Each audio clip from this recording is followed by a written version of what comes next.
안녕하세요. 소스코드 제4강 진행하겠습니다. SF 영화 중에서 가장 걸작으로 알려져 있는 스탠리 큐브릭 감독의 2001 스페이스 오디세이에 내재되어 있는 우주자연과 인간 변화의 원리에 대해서 그 감춰진 코드를 제가 파헤치는 작업을 진행을 하고 있습니다. 제가 2001인데 2021로 바꿔놨습니다. 이거는 참고를 하시고 그냥 동영상을 보시면 되겠습니다. 오늘 제가 보려고 하는 거는 그 니체 사상에 대한 건데, 스페이스 오디세이에 내재된 니체 사상이다.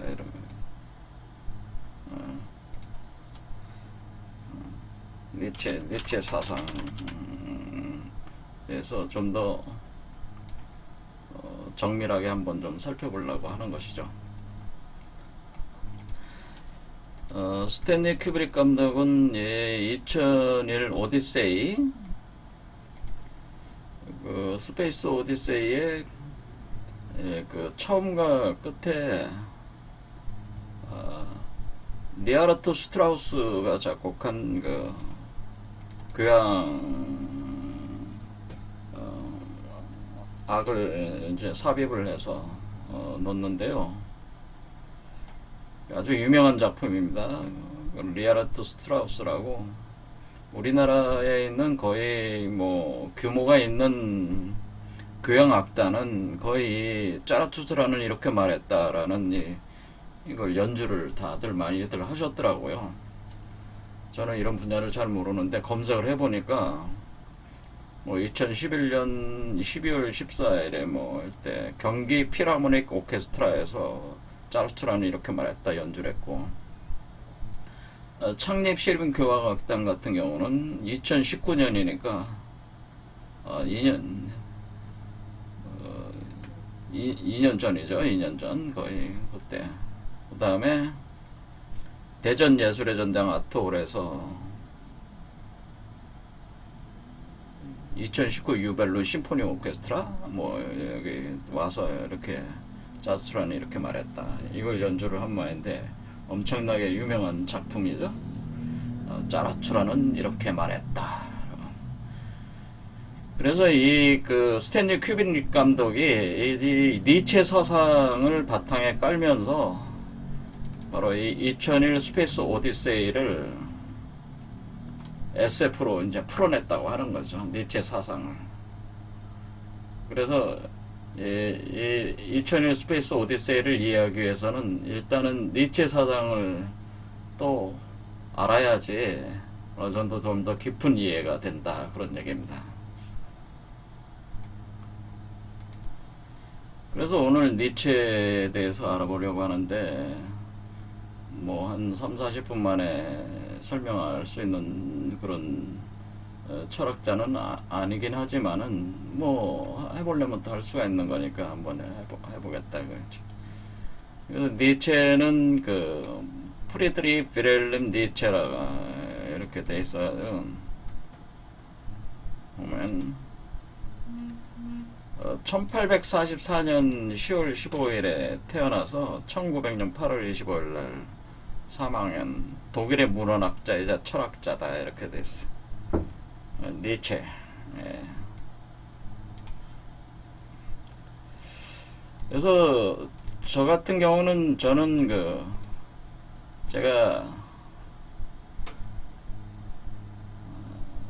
저도 니체에 대해서 고등학교 때부터 관심을 가졌었어요. 니체에 대해서는.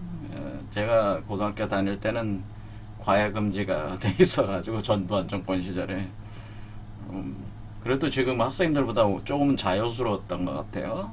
어떻게 보면은. 그래서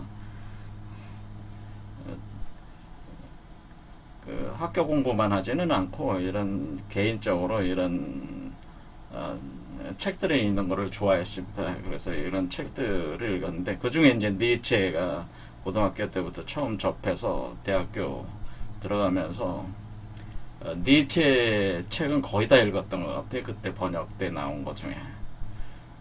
그래서 짜라투즈라는 이렇게 말했다 이런 책도 있지만은 니체 책은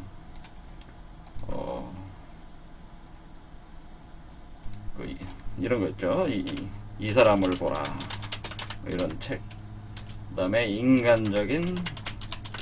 너무나 인간적인 뭐 이렇게 좀 제가 기억나는 것만 이렇게 하면은 비극의 톤생, 뭐 선악의 피한,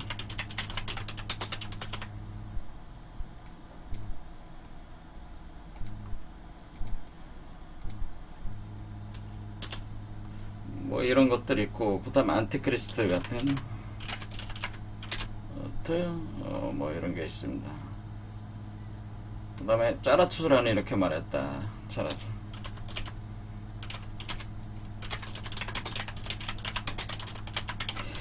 근데 그때 책들을 많이 읽었어요. 이 양반에 대해서는 책을 제가 많이 읽었는데, 근데 솔직한 얘기로 제가 이분에 대한 책은 거의 다 이때 번역 때 나온 건 거의 다 읽었는데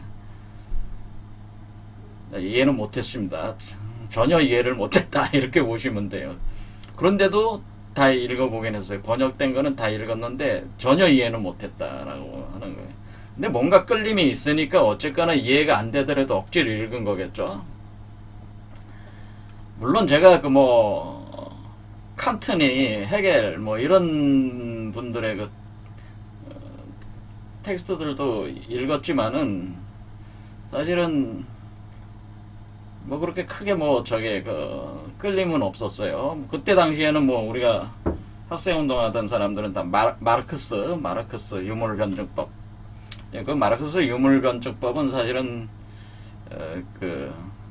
헤겔의 정신 현상학에 나오는 변증법을 물질적 차원에서 접근을 해서 해석을 한 것이 그게 이제 마르크스 유물 변증법이고, 헤겔이 먼저 있는 거죠. 그다음에 헤겔 이전에 이제 칸트라는 사람이 있어요.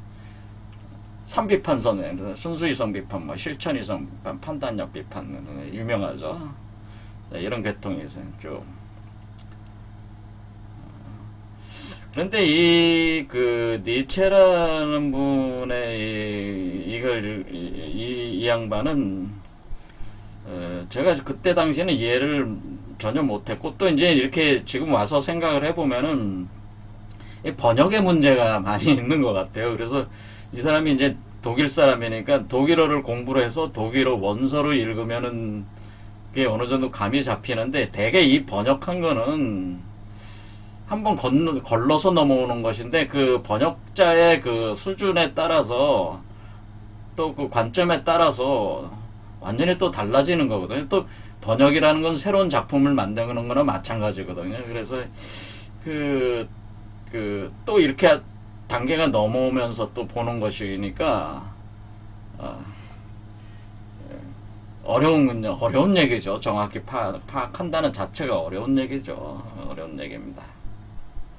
아무튼 뭐 전혀 이해를 못했다 그렇게 하는 게 맞을 것 같습니다. 근데 어쨌든 이 양반 책은 거의 다 읽었어요. 제가 그냥 이 양반 저 양반 합니다. 그건 양해를 해주세요. 그래서 그런데 이제 오늘날 와서 이제 제가 50 중반이 된 나이가 지금 와서 지금 이 채널 스페이스 오디세이를 보면서 다시 또 니체를 보게 됐는데, 지금 보면은 그냥 이 책 자체를 안 읽었어도 니체가 그냥 다 이해가 된 것 같아요.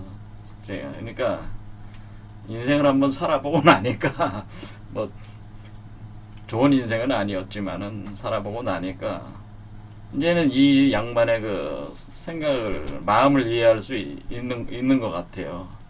이게 그렇게 돼 있는 어떤 상태라고 느껴져 가지고 다시 이제 한번 여러분들한테 한번 얘기를 해보려고 하는 거죠.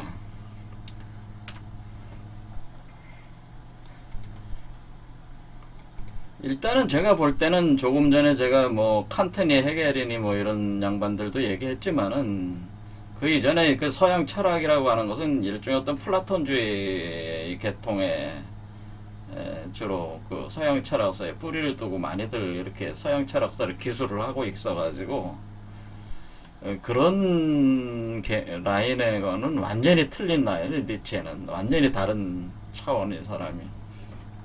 그래서 니체는 사실은 그 서양 철학사적인 어떤 관점에서만 이렇게 이해하기에는 굉장히 그 차원이 다른 사람이다라고 하는. 그래서 사실 서양 철학을 공부하신 분들이 니체를 이해하고 있는 사람이 있느냐라는 저 어떤 회의감을 갖는 그런 부분에서는 의욕을 갖게 되는. 니체는 그렇게 철학을 공부한다고 해서 알 수 있는 사람은 아니라는 거죠. 철학으로 알 수 있는 사람이 아니에요. 뭐 여기 짜라투트라는 이렇게 말했다 할 때 짜라투트라 자체가 이 양반이 그 종교 교주거든요. 뭐 종교 교주인데 자기를 종교 교주에 빗댄 거란 말이에요. 짜라투트라가 니체, 이게 짜라투트라가 니체야 사실은. 내가 이렇게 얘기했다 그런 뜻이란 말이에요. 니체가 사실 니체가 짜라투트라를 내세워서 자기의 얘기를 한 건데 이 짜라투트라는 사람이 종교 교주란 말이에요. 따져보면은 종교 교주적 어떤 그런 그 인물이기 때문에 종교적 인물이죠. 그러니까 짜라투트라는 페르시아 그 종교 우리도 지금 이란 있지 않습니까? 거기에서 만들어진 종교인데 이 종교가 그 짜라투트라가 이걸 종교를 만들 때가 기원전 뭐 600년 이전이니까 600년 이전에 만들어졌으니까 그 이후에 이 짜라투스트라가 그쪽 그리스어로는 조라스터가 되거든요. 그 이 조라스터라는 분이 이분도 조라스터란 말이에요. 조라스터 이분이 창시한 종교라 창시한 종교고 이분이 창시한 이 종교의 그 내용들이 그때 당시에 지금은 세계 종교가 된 기독교, 유대교, 이슬람교라고 하는 것이 사실은 거기가 지금 이라크 메소포타 문명권에서 돼 있는 거거든요. 그때 페르시아에서 이제 아케메네스 왕조가 성립이 되면서 그때 당시에 신바빌로니아를 무너뜨리고 패권을 장악하게 되죠. 그쪽 지역을 패권 장악할 때 그때 유대인들이 바빌론 유수로 잡혀왔다가 해방이 돼가지고 돌아가는 거죠. 그러니까 그것을 페르시아 키루스 왕이 해방을 시킨 거나 마찬가지입니다. 그런데 그때 당시에 유대교 구약이 그때 거의 완성이 돼 나갈 때에 이 조라스터교가 상당히 영향을 줬다는 거거든요. 그래서 상당히 깊은 연관성을 가지고 있어요. 그래서 이 조라스터라는 인물은 사실은 기독교적인 관점으로 볼 땐 거의 예수와 같은 인물이라고 이렇게 볼 수가 있어요. 예수 그리스도와 같은 수준이다라고. 조라스터는 오늘날 기독교에서 예수 그리스도의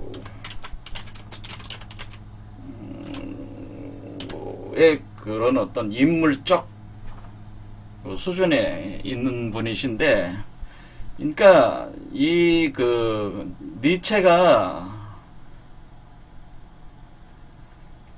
안티크리스트를 썼는데 그것이 반기독교라고 하는 거지만 그것은 예수 그리스도를 반대하기 위한 게 아니고 그런 어떤 기독교 자체가 가지고 있는 기독교가 본래 예수 그리스도 사상을 구현한 것이 아니고 이제 형해화된 종교가 돼서 일종의 인간을 오히려 가두는 감옥 역할을 하고 있는 것에 대한 반발이거든요. 반발 때문에 안티크리스트가 되는 건데, 그런 관점으로 보면은 니체는 사실은 예수 그리스도와 같은 그런 존재로서의 어떤 그런 사고방식을 가지고 있었다고 하는 거지. 완전히 그러니까 기존의 철학으로 이해하는, 그러니까 철학과 종교를 지금 우리가 다르게 이렇게 나름대로 보듯이 철학적 전통으로는 이해하기 어려운 사람이다. 그런 말씀을 드리는 거예요. 그러니까 어떤 철학가가 종교적 어떤 심상을 깊이 연구를 하고 거기서 어떤 그 개념을 가지고 있으신 분들이 연구를 하면은 이해할 수 있는 게 많은데, 그렇지 않고 그냥 단순히 철학가라고 이렇게 접근을 해서는 니체는 니체에 대해서는 이해를 못 한다고 하는 거죠. 그래서 제가 오늘날 이제는 니체를 제가 개인적으로 생각을 할 때, 니체는 굉장히 휴먼한 제가 볼 때 현자라고 이렇게 볼 수 있는 현자. 그러니까 현자다. 그러니까 현자. 현인이라고 이렇게 보는, 제 입장에서는 현자. 그래서 단순한 철학자가 아니고 그 우주자연과 인간의 변화 원리를 꿰뚫은 현자다라고는.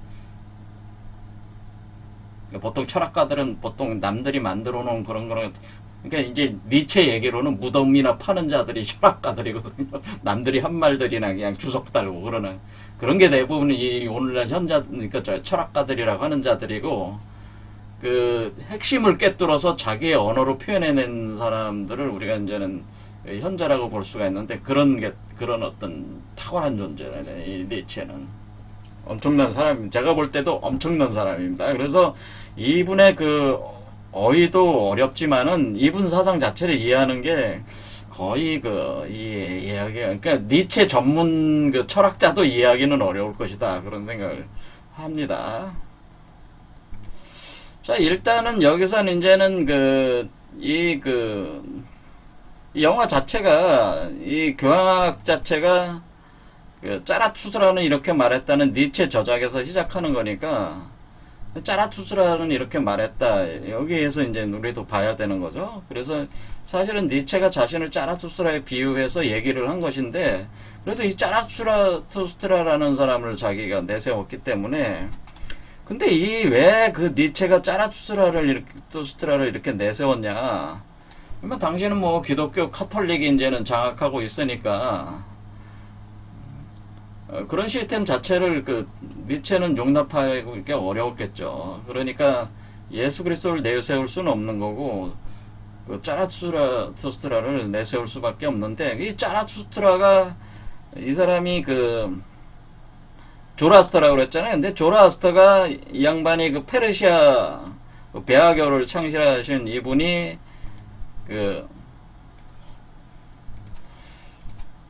이분이 페르시아라고 하면 이란이란 말이에요. 이란이니까 이분은 아리안족이란 말이에요. 사실 아리안족. 우리가 아리안족이라는 말 많이 들어요. 아리안족. 그래서 인도 북부도 아리안 계열이 침투해 들어서 지배하고 하면서 인도 힌두교 사상도 이렇게 기존의 드라비다 어떤 그런 정치적 사유 체계하고 결합을 해서 오늘 힌두교가 구성이 된 거거든요. 아리안 사상하고 이렇게 결합이 돼. 그런 아리안족 계통, 그러니까 이 인도 위가 바로 페르시아잖아요. 그리고 페르시아 아리안족하고 독일 민족이 같은 아리안족 계열로 이렇게 간다고 하는 거죠. 그러니까 제 말씀은 니체가 조라스터를 내세운 거는 아리안족, 이 사람이 니체 자체가 문헌학자라는 말이에요. 문헌학자니까 고대 문헌에 대한 연구를 많이 한 사람이다 보니까, 그러면서 자신의 어떤 그런 전통, 사고적 전통을 아리안 계통에서 찾아오는, 아리안 계통에 찾아가면서, 그래서 조라스터를 붙인 게 아니냐, 그런 얘기죠. 그러면서 기독교에도 카톨릭에도 상당한 영향력을 줬던 조라스터를 끌어온 것이다 라고, 이런 생각을 할 수도 있다고 하는 겁니다.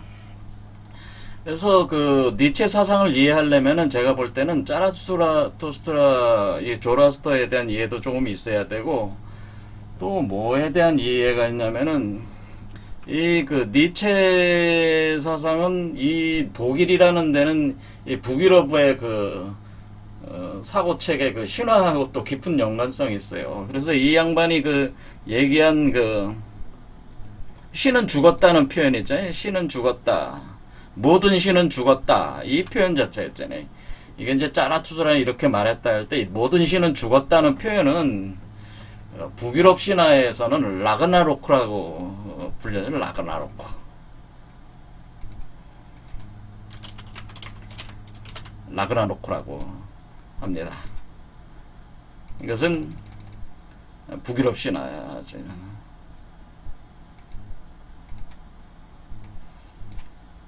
이 라그나로크라는 말이 신들의 몰락이라는 뜻. 그래서 이 라그나로크라고 하는 게 여러분들도 뭐 게임에도 있잖아요. 라그나로크라는 게임 있잖아요. 어느 회사에서 만든 기억이 안 나는데 유명한 게임이 있습니다. 라그나로크. 그런데 라그나로크라는 또 영화도 있잖아요. 그 토르, 크리스 햄소스가 주인공. 거기에 그 토르와 로키가 나오잖아요. 토르와 로키가 나오는데 라그나로크가 그 토르 시리즈의 세 번째인가 그렇잖아요. 그렇죠. 그때 할 때 신들의 몰락.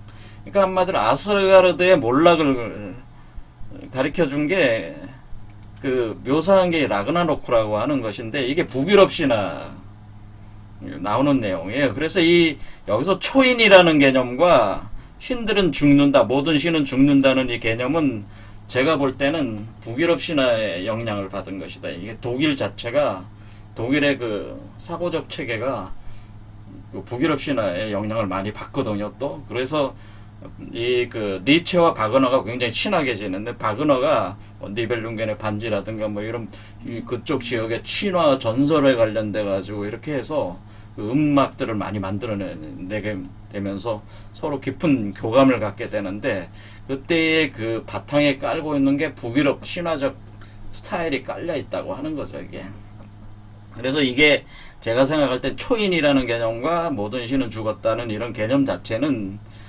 그 라그나로크에서 이게 발상이 왔을 가능성이 높다 이렇게 보는 거죠.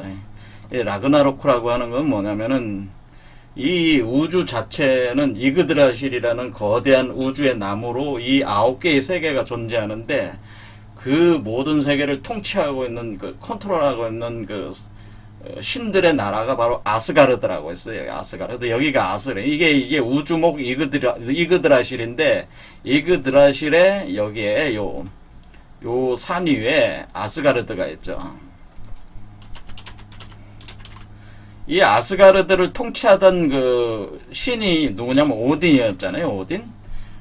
오딘이 있었고, 거기에 뭐 영화를 보면은 토르, 로키 나오잖아요. 그런데 영화와 그러니까 그 토르 시리즈와 이 실제적인 신화는 상당히 내용이 다릅니다. 그래서 영화 시리즈가 많이 그 왜곡이 많이 돼 있어요. 사실은 그걸 아셔야 됩니다. 그러나 어쨌든 간에 그 토르 시리즈의 그 세 번째인가 그렇게 들어가면은 아스가르드의 멸망이 나오잖아요. 아스가르드가 무너지잖아요. 아스가르드가 멸망된다라고 하는. 그러면서 토르가 아스가르드인들을 이끌고 비행선을 타고 탈출하지 않습니까? 그렇게 영화에는 그렇게 나오는데 원래 이 아스가르드라고 하는 신의 제국, 그러니까 이 9개의 세계를 통치하고 있는, 그러니까 여기 전체가 9개의 세계가 있는데 그 중에 이제 아스가르드가 신들의 세계고, 그 다음에 사람들이 사는 세계는 미드가르드라고 해요. 미드가르드. 여긴 인간이란 말이에요. 인간은 아래쪽에 있고 아래쪽에, 그러니까 나무의 중간쯤에 미드가르드가 인간들이 살고 그 다음에 아스가르드는 신들이 산단 말이에요. 그래서 이 둘 사이는 이렇게 비프로스트 영화에 나오죠. 그 비프로스트랑 무지개 다리로 연결돼 있어요. 이 두 개는. 그러니까 아스가르드와 미드가르드는 원래 그 무지개 다리로 연결이 돼 있단 말이에요. 이게 되는데 이게 라그나로크가 일어나게 되죠. 라그나로크. 그래서 여기 보면 라그나로크, 제가 요새 라그나로크라고 하는 것이 신들의 몰락, 신들의 몰락 또는 황혼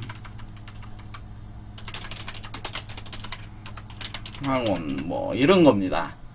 그러니까 거기 여러분들이 영화에 보시면은 누가 몰락의 주인공이 누구냐면은, 몰락시키는 주인공이 수르트라는 그 불의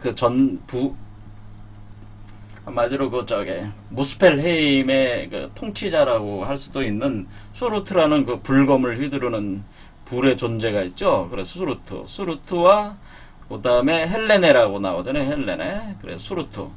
그러니까 여기 수루트. 여기는 이렇게 수루트. 또 헬레네.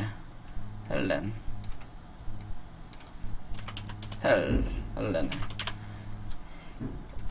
그래서 수루트는 무스펠헤임 쪽에서 오는 거예요. 그러니까 9개의 세계 중에 하나가 무스펠헤임이에요. 무스펠헤임은 불의 나라. 여긴 불의 나라. 불의 나라에서 수루트가 불의 나라의 그 무스펠 종족을 이끌고 아스가르드로 진격해 들어옵니다. 진격해 들어오고 헬레네는 헬헤임의 여왕이죠. 헬헤임은 여러분이 지옥이라고 그러잖아요. 지옥. 우리가 헬조선이다 뭐 그러잖아요. 헬이다. 헬은 지옥이란 뜻이잖아요. 이렇게 헬레임은 지옥세계. 지옥세계를 통치하고 있는 그 여자가 바로 헬레네란 말이에요. 헬레네가 뭘 이끌고 오냐면은 그 죽은 자들을 이끌고 온다는 거죠. 아스가르드. 진격한단 말이에요. 그 다음에 수루트는 무스펠헤임의 종족을 이끌고 진격을 해서 또 하나 이제 그 역할을 하고 있는 게 펜니르. 여기 펜니르라는 늑대가 있어요. 펜니르. 여기 보면 그림에 보면 지금 늑대 한 마리가 있죠. 엄청나게 큰 늑대인데 여기 창을 들고 지금 싸우는 이 존재가 이게 바로 오딘이에요. 펜니르와 오딘이 붙어가지고 오딘이 펜니르한테 먹힙니다. 펜니르가 오딘을 먹어 치워버립니다. 그러니까 이 오딘이 그 영화에서는 그냥 뭐 사라지는 걸로 이렇게 나오지만은 펜니르가 먹어 치워요. 그럼 토르도 죽습니다. 토르도 원래 그 신화에는 토르는 요르문간드라는 뱀에게 죽어요. 근데 이 요르문간드라는 뱀이 원래 그 인간의 그 세계인 미드가르드를 감싸고 있었던 뱀이었어요. 이 뱀에게 토르도 같이 죽어요. 요르문간드도 죽고 토르도 같이 죽어요. 독에 당해서 죽습니다. 토르도. 그러니까 영화에서 그 토르가 뭐 이렇게 구출한다는 건 없는 거고, 그렇게 그 아스가르드의 핵심적인 신들이 이때 다 몰락을 하면서 이 수루트가 불검으로 이그드라시를 불태워버립니다. 불태우니까 어떻게 됩니까? 그러니까 아스가르드만 이 라그나로크가 아스가르드만 무너진 게 아니고 이 전체 그 9개의 세계가 다 불에 타서 소멸을 해버리는 거예요. 그게 원래 그 신들이에요. 그러면서 하나의 세계가 다 무너지면서 그 세계를 지배했던 신들이 완전히 거의 다 몇 명은 남지만은 숨어서 어떻게 살아남지만은 나중에 아무런 역할을 못하게 돼요. 다시 재생된 세계에서는. 그래서 아무튼 다 불에 타가지고 소멸돼가지고 이그드라실이라는 이 나무가 거대한 바닷속으로 침몰하게 되네. 거대한 바닷속에서 침몰했다가 다시 이 나무가 떠오르는데 그 안에서 인간이 남자와 여자가 이 나무 껍질 안에서 숨어 있다가 나오게 돼요. 그래서 이 두 사람이 인류의 새로운 조상이 된다. 조상이 되고 이때에 뭐가 오냐면 초인이 등장합니다. 인간으로서 초인이 도래한다는 것이 이게 원래 그 초인이라는 게 그러니까 이렇게 그 신들이 이렇게 모든 신이 죽는다는 거와 초인이 도래한다는 이 개념 자체가 이렇게 그 북유럽 신화에 이렇게 내재되어 있는 내용이다라는 거죠. 이렇게 돼 있다는 거죠. 자, 그리고 또 하나 이제는 이런 내용은 아마 그 철학 공부하시는 분들은 모를 거예요. 이런 신화 연구들은 안 하시니까 제가 연구한 거에 대해서 말씀을 드리는 거예요. 이게 니체가 왜 그런 생각을 하게 됐는가에 대한 그 이유 추적을 하다 보면은 그런 생각. 그 다음에 바로 이와 같이 니체는 이와 같이 조라스터, 자라투스트라, 그 다음에 북유럽 신화, 그리고 또 하나 강력한 영향을 준 게 있는데, 그것은 오르페우스교로부터 영향을 많이 받은 걸로 제가 생각합니다. 오르페우스교. 오르페우스교를 보면 오르페우스교의 그 인간이 어떻게 창조되는가, 만들어지는가에 대한 그 과정이 있습니다. 프로메테우스가 인간을 창조할 때에 그 디오니스 자그레우스와 관련돼서 이제 창조가 되는데, 디오니소스 자그레우스 신화와 연결이 되어 있어요. 그래서 이 니체의 저작물의 비극의 탄생 같은 작품들은 디오니소스, 그러니까 아폴로와 디오니소스를 대립적 관계로 보고 디오니소스적인 어떤 그런 세계가 이렇게 진행되는 거에 대해서 이렇게 그 니체가 이제 설명을 하게 되는데, 지금 일어나고 있는 요 현상들 내용 자체가 디오니스 자그레우스적인 어떤 현상들이에요. 사실은 니체가 짜라투스트라에서 이렇게 말했다고 하는 그 현상들은 디오니소스 자그레우스의 어떤 신화 같은 것들이 또 백그라운드에 깔려 있어요.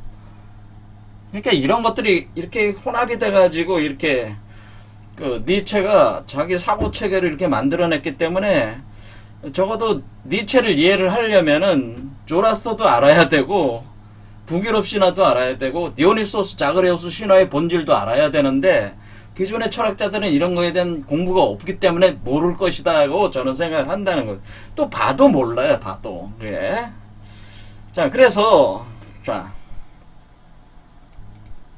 이러한 부분들에 대해서 굉장히 심오하게 그 결합을 시켜서 하나의 자기 사고 체계 그 통찰력으로, 직관적 통찰력으로, 이 한마디로 인간의 변화의 원리에 대해서, 인간이라는 존재에 대해서, 또 지금 살고 있는 인간들이 어떻게 돼갈 것인가에 대해서 거의 그 완벽하다고까지는 좀 그렇지만 굉장히 세밀하고 치밀하고 아주 뛰어난 통찰력으로 이 텍스트를 쓴 것이다, 그런 거예요. 그러니까 굉장히 그 심오한 책이다, 이렇게 볼 수가 있습니다.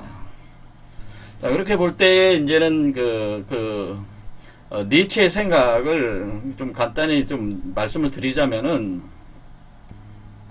니체 사상은 신들은 몰락하고 초인이 등장한다고 하는 거죠. 신들은 몰락하고 초인이 등장한다.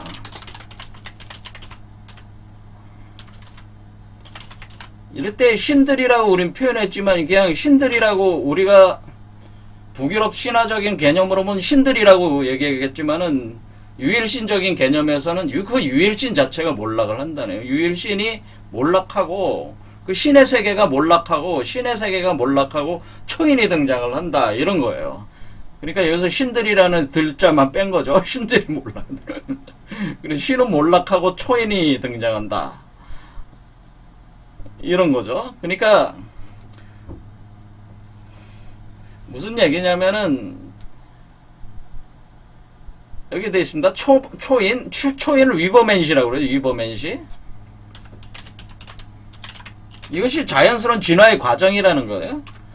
초인은 진화의 사다리에서 인간의 뒤를 잇는 존재다.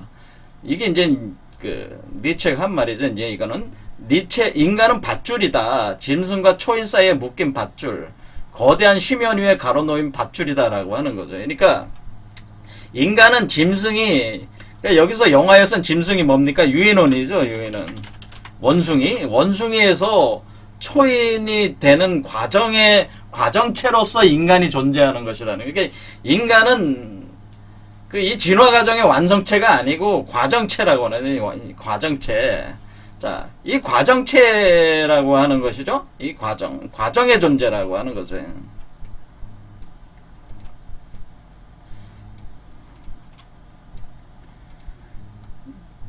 그러니까 인간은 중간 제품이라는 거예요.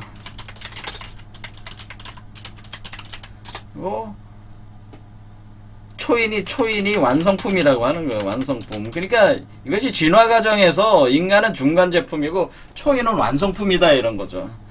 그런데 이 중간 제품으로서의 인간은 신이 필요했다는 거죠. 그러니까 이 인간은 중간 제품으로서 인간은 수준이 낮으니까 인간은 신을 떠받드는 거죠. 신을. 그러니까 이거죠. 그러니까 자기보다 능력이 우수한, 이렇게 차이가 있으니까 디퍼런스가 있는 거 아닙니까? 그러니까 어떤 대상으로서 인간이 내가 지력이 약해. 그럼 지력이 더 강하고, 내가 뭐 능력이 약해. 뭐 빨리 뭐 10초 만에 뭐 몇 미터 못 달려고 뭐 순식간에 갈 수 있는 이런 식으로 어떤 그 차이, 인간과 차이가 나는 존재를 구성할 때 그것을 우리가 신이라고 한다는 거죠. 인간보다 더 뛰어난 존재를 신이라고 하는 이런 개념으로 놨다고 하는 거죠.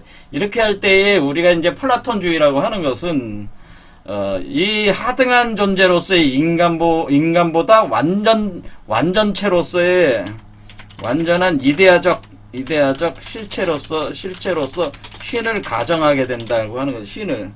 그러니까 인간이 자신의 부족한 부분을 신이라는 걸 가정을 해가지고 플라톤의 이데아, 완벽한 세계가 있고 우리는 완벽한 세계 그냥 그림자일 뿐이다. 거기는 완전한 우월한 세계고 우리는 열등한 세계다. 인간은 열등한 존재라는 이 차이, 디퍼런스가 존재하는 이런 시스템으로 인간의 그 문명이 규정되어 있다고 하는 거예요. 그러니까 인간이라고 하는 것 자체가. 그런데 만약에 인간이 그런 어떤 차이를 극복한 초인이 될 때는 더 이상 신이 필요가 없는 거죠. 신은 필요가 없어. 그러니까 이 신이라고 하는, 우리가 신이라고 하는 존재는 어떻게 보면 인간이 창조한 존재라고 하는 거죠. 인간의 그 투사시킨 거야. 자기보다 우월한 어떤 그 차이성을 드러내기 위해서 투사시키고 거기에서 어떤 개념들을 구성을 해가지고 자기의 그 삶의 조건을 이렇게 만들어 나가는 뭔가 실체로서 이렇게 가정해 놓은 것이 신인데 이것이 마치 스스로 존재하는 것처럼 이렇게 만들어 놨다 이런 거죠. 이런 게. 자, 여기 얘기하면 너무 복잡해집니다. 어쨌든 간에 이와 같이 인간은 신이 필요한데 초인에게는 신이 필요하지 않는다는 얘기예요. 신은 필요가 없다고 하는 거예요. 그래서 이거를 좀 더 그러니까 우리가 지금 현재 기독교나 카톨릭이나 뭐 각종 모든 종교가 자기보다 우월한 존재로서의 신들을 자꾸 이렇게 가정을 하잖아요. 뭐 부처라든가 뭐 이렇게 우월한 존재, 그래서 거기 가서 막 숭배를 하고 그러잖아요. 이런 시스템 자체가 그 인간이기 때문에 그렇다고 하는 거죠. 그러니까 그런 것들이 깨지게 돼 있다고 하는 거죠. 그러니까 이게 자연적인 진화 과정에서 그런 구조가 깨지면서 인간 자체가 신을 더 이상 필요로 하지 않는 걸로 간다는 거죠. 신이 더 이상 필요하지 않은 존재. 그러니까 이거를 이제는 좀 더 유하게 표현하자면은 우리가 신은 빛이고 인간은 어둠이라고 보면은 어둠이다. 보통 종교에서 그렇게 표현을 해주면은 신이 빛이고 인간은 어둠이다. 뭐 이렇게 보통 표현하자면은 빛이 어둠 속으로 들어온다. 그러면 어떻게 돼? 빛이 어둠 속으로 들어오는 거는 구원하는 거잖아요. 구원하기 위해서 들어오는 거란 말이에요. 그럼 들어오면 이것이 구원을 하기 위해서 들어오면 이게 신의 죽음이라는 거예요. 이게 바로 신의 죽음. 바로 빛이 어둠으로 들어오는 거는 신의 죽음을 표현하는 것이고, 그래서 여기서 그 인간 안에서 어둠이라고 하는 인간 안에서 초인이 육화돼서 출현하면은 그 신이 어디가 있는 거예요? 그 빛이라는 신이 뭘로 된 거예요? 그 빛이라는 신이 그 어둠과 합해져 가지고 그 어둠을 구원하면서 인간 자신이 입장으로 볼 때 또 진화를 한 것이란 말이에요. 육화에서 출현. 그러니까 이렇게 그 두 개의 인간과 신의 어떤 대칭적인 것들이 그 정반합이죠. 정반합의 그 과정을 거쳐서 초인이 돼버린다고 하는 것이기 때문에, 그리고 그러니까 초인 안에 이미 신이 들어가 있는 것이라고 하는 거죠. 그러니까 결국 신이라고 하는 것도 인간이 없으면은 신도 의미가 없다고 하는 이 진화 과정 자체로 보면은 인간이 없으면 신도 의미가 없다고 하는 데까지 갈 수가 있는 겁니다. 인간이 없는데 뭐 신이 숭배하는 자가 없는데 뭐 숭배받는 자인 게 뭐가 의미가 있겠어. 숭배하는 자가 있으니까 존재하는 거거든. 근데 인간이 더 이상 숭배하지 않으면은 없는 거네. 근데 이것을 이제는 뭐예요? 충돌 없이 이것을 이해하기 위해서 인간들은 이제 논리를 개발할 수밖에 없는데, 그런 것이 이제 신인합일이다, 천인합일이다. 우리가 이제 동양 사상에서 신인합이라고 천인합이란다는 게 이런 개념이라고. 그럼 신은 죽어 들어오는 거고, 인간 안에서 새로운 초인이 탄생을 하면은, 그러면 신은 인간 안에 있는 거니까 신은 죽고 초인으로 다시 태어나는 거다. 그러니까 초인 안에 신이 들어가 있는 거예요. 그래서 초인 자체가 신성을 가진 존재가 되는 거지. 초인은 신성을 가지고 있는 존재다라고는. 신성을 융합한 인간이라고 하는 거죠. 그래서 소위는 그 신성, 신의 그 성을 그 융합해낸 인간이 바로 초인이 된다고 하는 거죠. 그래서 이런 개념이 바로 초인 사상이라고 하는 거죠. 이게. 그런데 바로 이렇게 그 인간이 이렇게 그 초인이 돼 나가는 과정에서 3단계가 있다고 하는 거예요. 그것이 바로 낙타 단계, 사자 단계, 낙타, 사자, 어린이 단계로. 그러니까 그러면 어떻게 인간이 어떻게 초인으로 갑니까? 그 과정이 3단계. 그것이 바로 낙타, 사자, 어린이. 자, 보통 사람들은 이 낙타, 왜 낙타를 이렇게 상징물로 썼냐, 사자를 왜 상징물, 어린이를 왜 상징물로 썼느냐에 대해서 사실 제대로 해석하는 학자들이 제가 볼 땐 못 봤어요. 너도 상당히 심오한 그 상징성을 가지고 있는 거예요. 낙타라는 개념은 낙타는 뭐예요? 낙타는 그 사막을 걸어가잖아요. 사막을 걸어갈 때에 그 짐을 지고 가죠. 짐을 지고 갈 때 낙타 혹 속에 물이 또 있잖아요. 이렇게 하면서 사막을 걸어간단 말이에요. 사막을 걸어가는데 그 뜨거운 빛이 태양이 계속 내리쬐고 있잖아요. 그래서 사막을 걸어가 낙타가. 근데 물이 혹 속에 있고 짐을 지고 있어요. 계속 이렇게 걸어가고 있는 이 형태 자체가 초기 단계 1단계라는 거예요. 근데 여기에는 굉장히 심오한 개념이 있습니다. 근데 시간이 없어서 제가 말씀드릴 수는 없고, 이런 낙타의 단계가 있고, 그 다음에 사자의 단계로 들어가면은, 이 사자는 뭐예요? 사자라는 그 사자 자리를 우리가 표현하게 되는데, 사자를 표현해 주는 게 태양이야. 태양이 사자 자리의 주 행성이에요. 지배 행성이야. 그래서 이 사자는 새로운 태양을 뜻해. 새로운 태양으로 태어나는 거예요, 사자가. 그래서 사자는 용기와 힘을 표현하는 거죠. 용기와 힘. 낙타는 뭐예요? 그 뜨거운 떼약볕 아래서 물이 말라가면서 그 모래가 되면서 그 사막을 걸어가는 어떤 그런 물질 변성을 사실은 의미하는 거예요. 물질 변성. 그 물질 변성이 일어나는 그 과정을 표현하는 거예요. 그러니까 우리가 인간이 초인이 될 때의 그 인간 자체의 어떤 정신과 육체의, 그러니까 영혼과 물질의 변성 과정을 할 때 낙타 과정으로 표현한 거고, 이것을 토대로 해서 우리가 그 인간을 벗고, 인간의 껍질을 벗고 초인으로 나가기 위해서는 용기와 인간의 그 조건을 이기려고 하는 강력한 힘이 있어야 된다고 하는 거예요. 그래서 그것을 그 니체의 사상이 권력의 의지, 힘의 의지라고 하는 이런 개념이 있는데, 이게 중요한 사상이죠. 근데 엉뚱하게 이것을 힘의 의지다 또는 권력의 의지다, 이런 거를 갖다가 그 니체의 딸내미가 히틀러한테 이거를 갖다 받쳐가지고 일종의 히틀러의 그 어떤 그런 악마적 통치를 합리화시키는데 니체를 이용해서 니체가 굉장히 욕을 많이 먹었지. 근데 이 니체가 죽은 후에 딸내미가 그렇게 한 거니까 그거는 니체 탓은 아니겠습니다. 그래서 오늘날 와서 그게 이제 많이 이제는 그렇지 않았다는 걸 알게 됐는데, 원래 그 힘의 의지, 권력의 의지라고 하는 것은 이 사자에 있어서의 그 용기와 힘을 가리키는 것으로, 일종의 그 인간이 초인이 되기 위해서는 그 인간의 조건, 그러니까 인간이 뭐가 돼야 돼? 자기를 억누르고 있던 신성을 흡수해서 가야 되니까 그 신보다 뛰어난 신과의 싸움이 있는 거. 어떻게 보면 하늘과의 싸움이 있어요. 여기서는 신과의 싸움이라는 이런 점도 있는 거예요. 왜냐면 그 신이라고 하는 게 가공의 그 개념들인데, 그 가공의 그 여러분들이 우리가 만들어낸 가공의 그 세계하고의 그것을 부서뜨리고, 그리고 부서뜨릴 때는 엄청난 용기가 필요했죠. 자기 근거를 무너뜨리고 또 새로운 세계로 나가는 거니까 또 힘도 있어야 되고, 그런 걸 표현한 그 사자. 그 다음에 이런 과정을 거치면은 어린이가 된다. 어린아이. 그래서 여기서 스타 차일드가 나오는 거죠. 자, 이런 식의 개념으로 해서 이렇게 돼 있다고 하는 거죠.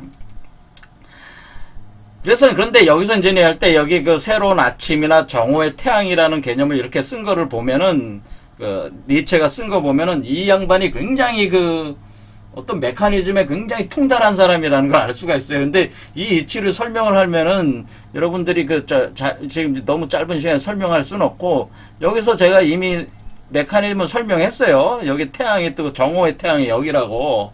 그렇죠. 이렇게 돌아온다고. 그럼 여기는 뭐예요? 아침이란 말이에요. 여기는 아침이고 여기는 정오란 말이에요.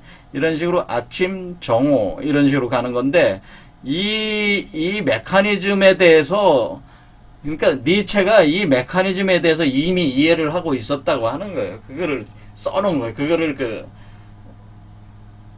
표현을 해준 거죠. 그러니까 이게 이런 글을 딱 읽을 때에, 이런 글을 읽을 때에 이런 메커니즘을 떠올릴 수 있으면은 니체를 이해를 한 거고, 그 떠오르지 않는 사람은 니체가 이해가 안 된 거예요. 이게요. 그래서 사실은 그 니체의 초인이라고 하는 것은 제가 얘기할 때 초인이 곧 인자라고 저는 얘기를 합니다. 뭐냐면은 예수는 2000년 전에 예수는 자신을 가리켜서 하나님의 아들이라고 안 했어요. 거의 그런 말을 거의 안 썼어요. 예수는 항상 자신을 가리켜 항상 인자라는 표현을 써요. 이 말이 뜻이 뭡니까? 항상 인자, 사람의 아들이라는 뜻이에요. 그러니까 사람의 아들이라는 건 뭐야? 사람 속 인간으로부터 나온 초인이다라는 뜻이에요. 그러니까 그 예수가 자신을 가리켜서 인자라고 항상 주장하는 것은, 나도 바로 사람의 아들, 내가 바로 사람의 자식으로서의 초인이다는 거예요. 그러니까 초인은 누구예요? 초인은 어린이니까, 어린아이로 나오니까, 이 어린아이를 낳는 거는 인간이잖아요. 그러니까 이 초인은 어린아이니까, 여러분 잠깐, 이 인간의 아들이, 사람의 아들이 바로 초인이란 말이야. 그러니까 이 예수도 똑같은 얘기를 한 거예요. 그러니까 니체는 예수를 반대한 게 아니고, 그런 카톨릭적인 어떤 그런 이원화된 세계관에서 인간의 어떤 그런 것을 한계를 지어지면서 인간이 초인이 되는 것을 가로막고 있는 현재 카톨릭적 기독교적 시스템을 비난을 한 것이지, 이 예수 자체의 이런 것을 비난한 것은 아니라는 거예요. 이런 점을 제가 말씀드리고 싶고, 사실은 예수도 초인 사상을 얘기한 거예요. 똑같은 얘기를 하는 거예요. 그러니까 니체가 얘기하는 거나 예수가 얘기하는 거는 동일한 거예요, 사실은.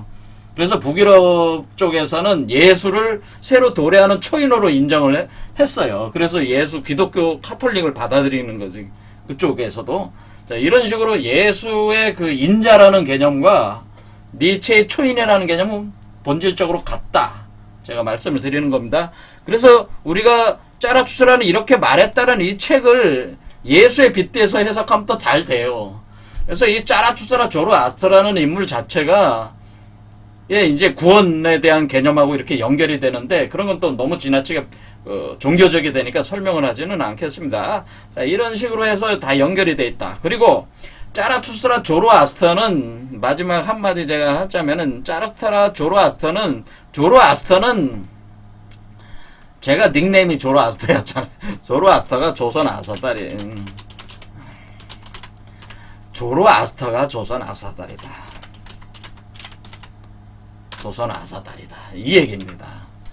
그러니까 우리의 우리 한국인의 철학 체계 안에서도 조로아스터라는 개념이 이미 내재가 돼 있는 거예요, 사실은. 조선 아사달로 들어가 있습니다, 그것이. 그래서 이런 부분들도 있다고 하는 거죠. 자, 그러면은 오늘 니체 사상 어느 정도 얘기를 했는데 좀 간단히 정리하자면 결국 인간은 진화한다. 그것은 초인이 된다. 초인이 되면은 그 신 자체도 그 초인 안에서 다시 태어나는 거예요. 그러니까 인간만 다시 태어나는 게 아니라 초인 안에서 신과 인간이 다시 태어난다고. 둘 다 다시 태어나는 거예요. 합해져서 다시 태어나는 거예요.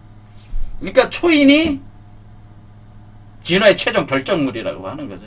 그래서 인간이 제가 그런 걸 어때까지 얘기하자면은 인간이 없으면은 하늘도 없다라고 저는 얘기를 하는 거죠. 인간이 없으면은 하늘이 없다고 얘기할 수가 있다. 인간이 있기 때문에 하늘이 있는 것이다라고 이렇게 얘기를 하는 거죠. 그래서 하늘과 땅보다 천지보다 사람이 더 중요하다고 하는 거예요. 그래서 결국 천지가 결국 사람 안에서 완성을 이루는 것이지 천지가 인간을 제약하고 뭐 저기 하는 개념은 아니다라고는. 그러니까 지금 우리가 새로운 존재가 된다고 하는 건 천지를 사람 안으로 끌어잡아 당겨서 사람 안에서 그 사람이 초인으로 변화하면서 그 천지를 하나로 만들어서 자기 안에 그 천지의 주인이 되는 게 그 천지의 주인이 초인이에요. 그러니까 천지의 주인이 초인이야. 이 하늘과 땅의 주인이 초인이란 말이야. 이 하늘과 땅의 주인이 초인인데 주인이 초인이 되는 이런 초인이 되는 건데 지금 우리가 살고 있는 이 세계는 이원화된 세계에서 이 하늘과 땅이 지금 인간들을 억압하고 있는 시스템이 어떻게 보면은 그러니까 우리가 여기 이 시대에 있어서 우리가 무슨 도덕이니 양심이니 하는 것들도 다 그런 구조 안에서 만들어진 거기 때문에 그게 다 필요가 없다고 하는 거예요. 그러니까 우리가 이 세계에서 도덕이니 양심이니 떠드는 것들은 다 뭐야? 그것들은 노예 도덕일 뿐이다라고 하는. 인간은 노예다. 그래서 노예다. 그래서 모든 그 도덕, 양심이니 도덕이니 하는 말도 다 그냥 노예 도덕이다. 도덕일 뿐이다. 인간이 초인이 되지 않는 한은 다 의미가 없는 것이니까 다 버려라 그런 얘기. 다 버리고 초인의 관점에서 네가 이 세상의 주인이니까 주인의 관점에서 너의 삶을 적극적으로 긍정하고 새롭게 세계를 열어 나가자. 뭐 이런 게 이제는 니체의 생각이죠. 자, 저는 그렇게 생각합니다. 그런 내용들을 이 영화가 사실을 담고 있다고 하는 거죠. 자, 오늘 여기까지 하겠습니다. 감사합니다.